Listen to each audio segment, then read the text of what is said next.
truest sense of the word. Why? Every day he woke up and asked himself, is this the day they kill me? Is this the day they kill one or all of my family, who by virtue of marriage and lineage share this bullseye? In a country that talks a great game about life, liberty, and the pursuit of happiness with an asterisk except for black people, in a country whose forebears owned slaves like chattel, like cattle, in a country whose constitution begins, we the people, with another asterisk, except black people. A constitution that had a fugitive slave clause that referred to slaves as, get this, a person held to service or labor. Quaint, huh? It almost sounds laudatory. Honorable. Persons held to service or labor.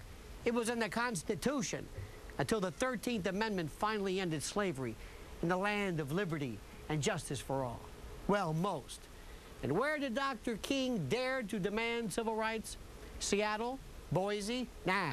Try the deepest of the Deep South, where lynching was a spectator sport, with the likes of Birmingham's Bull Connor, who all but publicly announced a bounty on Dr. King's head. Dr. King had J. Edgar Hoover of the FBI target him relentlessly, not protect him. He was wiretapped by those lovers of liberty, the brothers Kennedy. And Dr. King kept up the fight, non-stop, without surcease. He was a hero. Now ask yourself, imagine if I were to ask you to go back in time, especially if you're black, and join Dr. King. Think of it. Lynchings, the Klan, water cannon, Selma, the Edmund Pettus Bridge.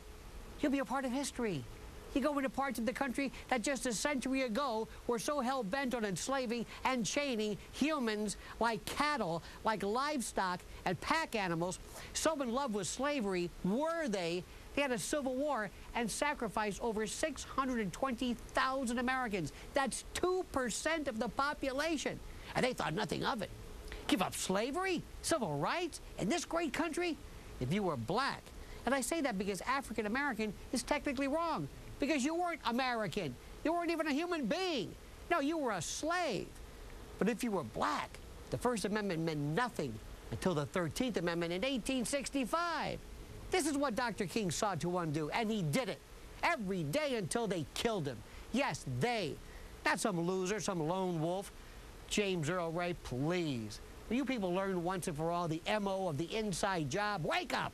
Let me reiterate, Dr. Martin Luther King Jr.